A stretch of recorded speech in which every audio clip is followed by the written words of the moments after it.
क्या जो 1991 में न्यू इंडस्ट्रियल पॉलिसी आई थी, अब उसमें बदलाव की जरूरत है या नहीं है? बात समझना मेरी बात को, क्योंकि 1991 was the beginning of LPG.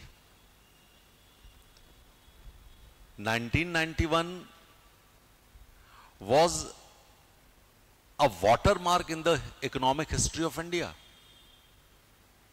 तो उस समय जब हम न्यू इंडस्ट्रियल पॉलिसी लेके आए थे, तो हमने ये सोचा था कि हम अपनी इकोनॉमी को बेहतर कर लेंगे और हमारा मैन्युफैक्चरिंग सेक्टर, इंडस्ट्रियल सेक्टर बहुत डेवलप हो जाएगा। ये हमारे थॉट प्रोसेस में था ना।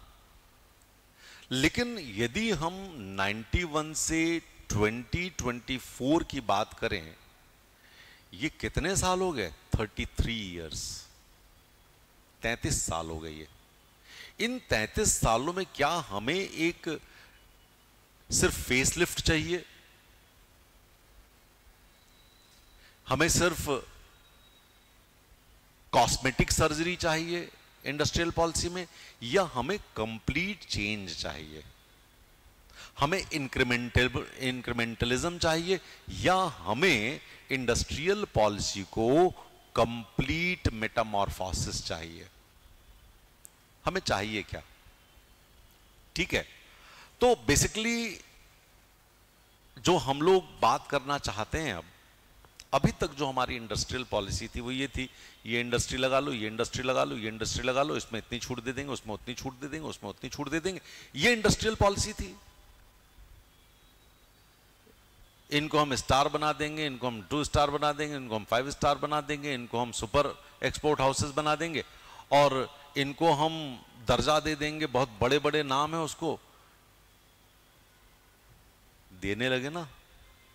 हमने कितने सारे नाम दे दिए उनके, दे दिए कि नहीं दे दिए? तो अब जो हमारा लॉजिक होगा इंडस्ट्रियल पॉलिसी को, वो ये होगा कि why not to promote innovation centric manufacturing policy. कैसा हमको चाहिए? Innovation centric monetary policy. हमको चाहिए exponential increase in productivity.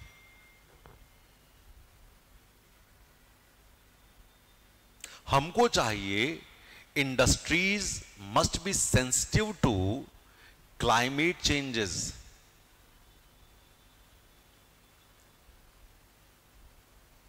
Better labour facilities, reducing regional disparities,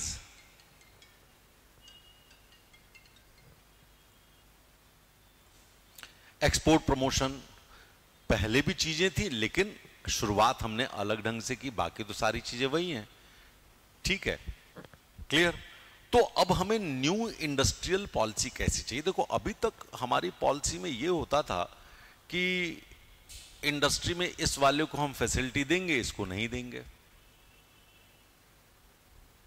इसको हम सब्सिडी देंगे, इसको हम सब्सिडी नहीं देंगे, इसको हम प्रायोरिटी सेक्टर में रखेंगे, इसको प्रायोरिटी सेक्टर में नहीं रखेंगे, इनको सनराइज सेक्टर में रखेंगे, इनको सनराइज सेक्टर में नहीं रखेंगे। यही हमारी पॉलिसी थी।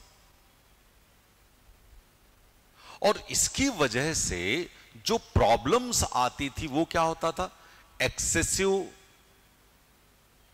Bureaucratic interventions. तो एक तरफ तो ये हो गया कि यदि ब्यूरोक्रेटिक इंटरवेंशन होगा तो डिस्टॉर्शन इन मार्केट होगा। ठीक है, इससे कंपटीशन खत्म होगा, कम होगा, इनएफिशिएंसी बढ़ेगी, और एक शब्द है, it will lead to bureaucratic drag.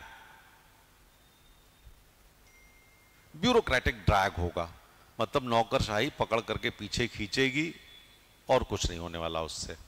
ठीक है, बात समझ में आ गई आपको? लेकिन ये करने पर तो परेशानी है, लेकिन दूसरी समस्या और है। If we give free hand to laissez faire economy, यदि हम पूरी तरह से हस्तक्षेपवादी अर्थव्यवस्था को दे दें कि कोई कैसा भी बनाओ, कोई भी करो, जितना फायदा कमाना हो उतना फायदा कमाओ, तो व्हाट अबाउट पब्लिक गुड, जनता का भला कैसे होगा? And in case of market failures who will be responsible? बाजार जब असफल होता है तो लोगों का पैसा डूब जाता है, तो सरकार उस पर थोड़ा सा नियंत्रण रखती है कि एकदम से डुबाओ मत। नेगेटिविटीज, इंटरनेशनल अफेयर्स, इतने सारे फैक्टर सामने चले आएंगे कि हम कुछ कर ही नहीं पाएंगे। पता लगा सारे लोग विदेशों से पैसा ले करके और हम फिर गुलाम होते चले जा रहे हैं। नियो कोलोनियलिज्म शुरू हो जाएगा। क्या शुरू हो जाएगा? नियो कोलोनियलिज्म, नौ उपनिवेशवाद जैसी स्थिति हो जाएगी। ठीक है, तो हमें करना क्या होगा? We have to balance between excessive bureaucratic drag and excessive laissez faire. हमें बैलेंस बनाना पड़ेगा न्यू पॉलिसी में। और इसके लिए क्यों हमको चाहिए? तो we want rapid economic growth, we want productivity growth, we want removal of market imperfections. ठीक है, रिसर्च एंड डेवलपमेंट करेंगे तभी मार्केट इम्परफेक्शंस कम होंगे। And we want active industrial policy. और ये एग्जाम्पल हमारे पास चाइना का है।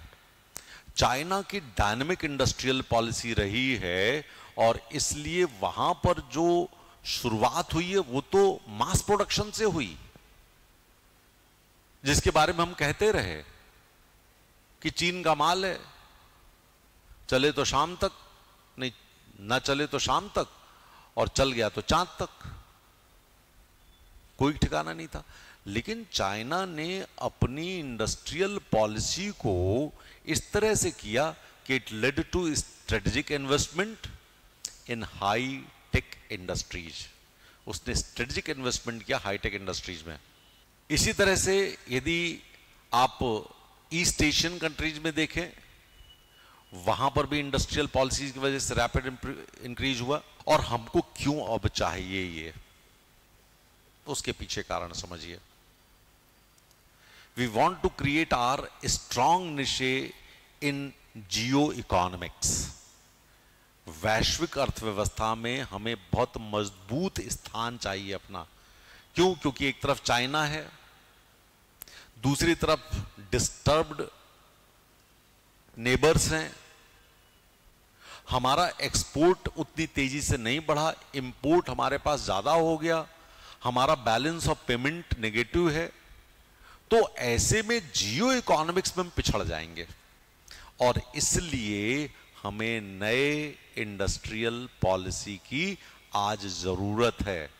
ठीक है, ताकि हम क्या क्या कर सकें, so that we can maintain strategic autonomy, reducing dependence on foreign powers, working in strategic sectors like defense, manufacturing, telecommunication and critical technologies। यदि हम बाहर से लेंगे तो हम सब कुछ कॉम्प्रोमाइज होंगे। आपको पता है यूएसए ने हुवई के इंस्ट्रूमेंट्स को बैन कर दिया टेलीकम्युनिकेशन के। क्यों? क्योंकि हुवई में अंदर चिप्स लगी हुई हैं, जो सारी की सारी इंफॉर्मेशन आप जो भी ले दे रहे हो वो चाइना के सर्वर्स पर पहुंच रही हैं।